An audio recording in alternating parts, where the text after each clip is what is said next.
rachète. Oh, hallelujah. Amen. Le premier salut que nous obtenons, c'est quelqu'un qui a reçu Jésus et qui a donné sa vie à Jésus. Et la personne est sauvée de la mort vers la vie. Et tous ses péchés lui sont pardonnés. Ça, c'est le premier salut. Souviens-toi du lieu où tu es. Souviens-toi du lieu où tu étais avant que Dieu ne t'appelle.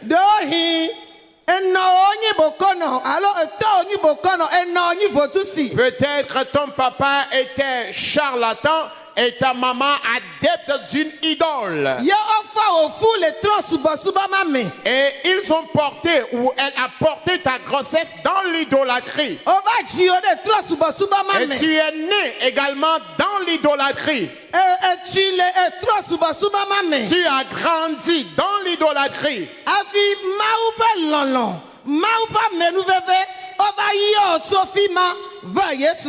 Avant que Dieu, dans son amour, dans sa grâce, ne t'appelle de là vers Jésus-Christ.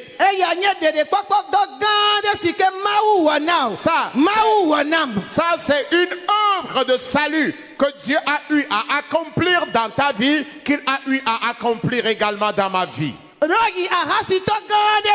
Peut-être j'étais un grand adultère. J'étais un grand voleur. Jésus m'a appelé de cette vie.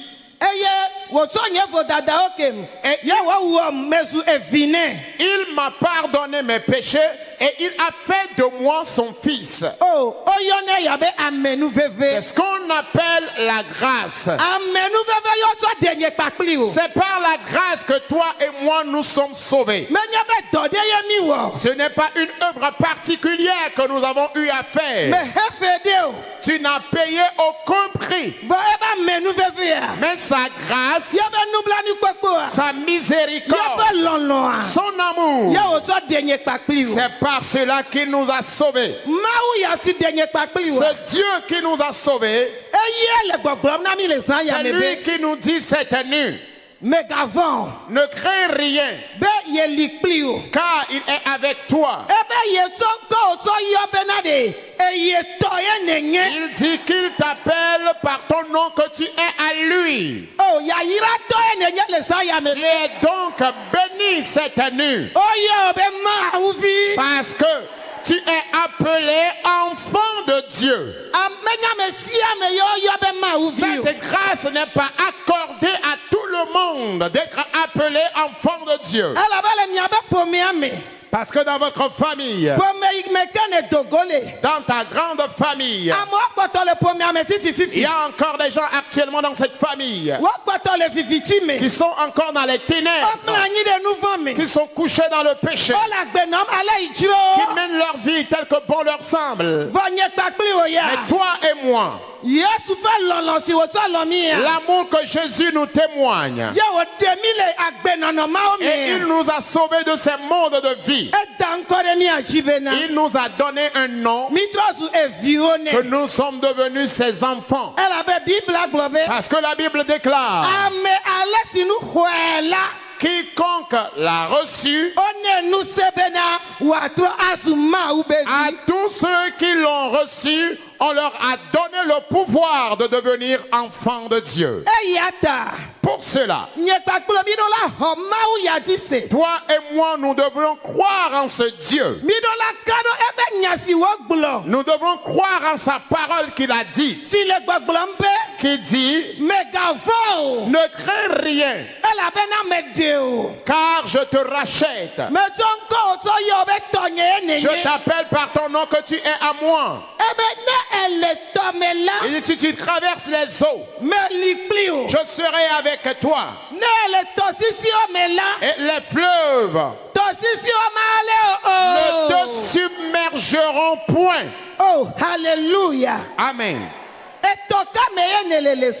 Dans quel fleuve te trouves-tu cette nuit? Ou dans quelle eau te trouves-tu cette nuit? Toute épreuve difficile dans laquelle nous sommes. La Bible les compare à ces eaux et fleuves. Peut-être tu t'es marié. Et tu n'as pas d'enfant. Tu t'es marié. Tu ne jouis pas de ton foyer conjugal. Tu t'es marié. Les enfants que Dieu t'a donnés, ces enfants sont devenus rebelles. Tu as de l'âge. Tu devrais te marier. Du côté des hommes comme du côté des femmes. Mais cela ne s'accomplit pas. Les gens sont en train de t'insulter. Les gens te méprisent. Les gens te ridiculisent. Même les membres de ta famille disent de n'importe quoi à l'endroit de ta vie. Cela constitue les eaux ou encore le fleuve dans lequel tu es. Tout ce que tu fais, tu ne fais qu'aller à reculons. Par la droite, ça ne marche pas. À gauche, c'est pire. Tu te bats, tu t'efforces, tu persévères, tu travailles. Et tu es toujours le misérable. Tu es toujours le pauvre. Tu es toujours celui qui traîne la disette. Cela constitue un fleuve dans lequel tu es. Cela constitue une eau dans laquelle tu es. Cette nuit, celui qui t'a créé, toi Kojo, celui qui t'a formé, toi Akosiwa, celui qui t'a créé, toi Afi, celui qui t'a créé, toi Kofi, il est en train de te dire, dans le fleuve, il est avec toi. Les rivières ne te submergeront point. Il continue en disant, si tu traverses le feu, le feu ne te brûlera pas. Et les flammes ne t'abraseront point. Et ces paroles, nous n'allons pas les considérer comme de simples paroles. Nous n'allons pas les considérer comme de moindres messages. Accordons une importance à ces paroles. Accordons une valeur à ces paroles. Parce que celui qui parle dans ce passage, s'il n'avait pas le pouvoir, s'il n'avait pas le pouvoir de le faire, il n'allait pas le dire. Parce qu'il a le pouvoir, parce qu'il avait déjà eu à le faire, il continue par te promettre qu'il te le fera aussi, qu'il me le fera aussi, qu'il le fera aussi à un enfant de Dieu. Réponds Amen.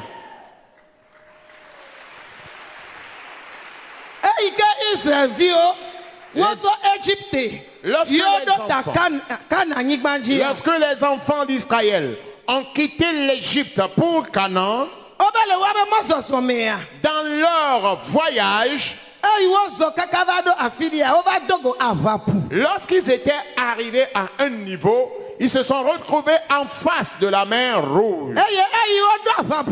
Et lorsqu'ils étaient en face de la mer, il n'y avait plus de chemin pour continuer la marche. Il n'y avait point aussi de voie pour qu'ils fassent demi-tour. Et à côté d'eux, la mer Rouge était là. Et la peur les avait envahis. Ils ont commencé par crier. Ils appelaient Moïse.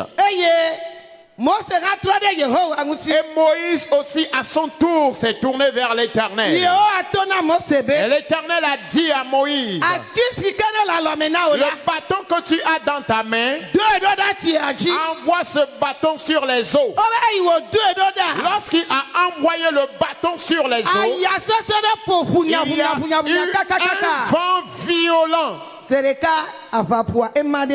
Et la mer s'est divisée en deux. Et lorsque la mer s'est divisée en deux, le peuple de Dieu avait donc traversé la mer. Le sol de cette eau s'était réduit effectivement en sol. C'était devenu un sol sec. Et ils se sont mis à marcher. Ils ont marché. Ils ont marché jusqu'au moment où ils ne traversent la mer. Et l'ennemi qui les suivait, l'ennemi aussi a essayé, il a osé. Et l'ennemi aussi s'est introduit dans la mer. Et sur l'ordre de l'Éternel, il a demandé à Moïse de montrer encore son bâton à la main rouge. Lorsqu'il envoya son bâton vers la mer, et la mer avait emporté leur ennemi. Ce Dieu qui avait accompli ce miracle, c'est lui qui te fait cette promesse. Et c'est lui qui me fait cette promesse. C'est lui qui fait cette promesse à quelqu'un cette année. Si tu traverses les eaux, si tu traverses les fleuves, ils ne te submergeront point. Parce que lorsque les enfants d'Israël ont traversé la mer ne les avait point submergés. Ils ont traversé aisément la mer.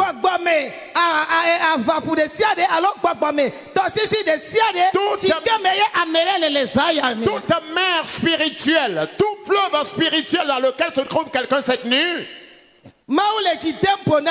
Dieu te réconforte et te rassure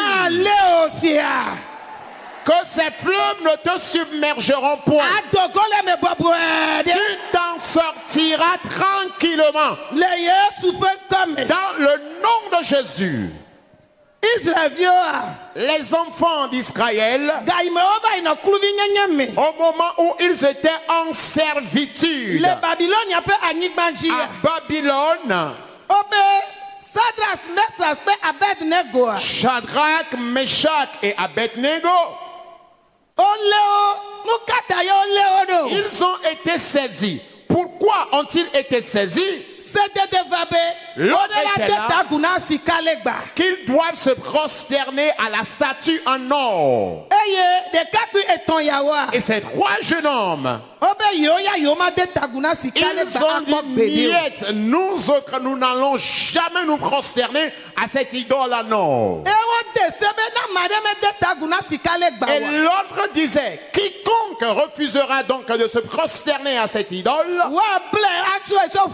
la personne sera liée et elle sera jetée dans la fournaise ardente.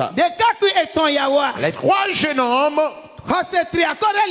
avaient une foi authentique. Ils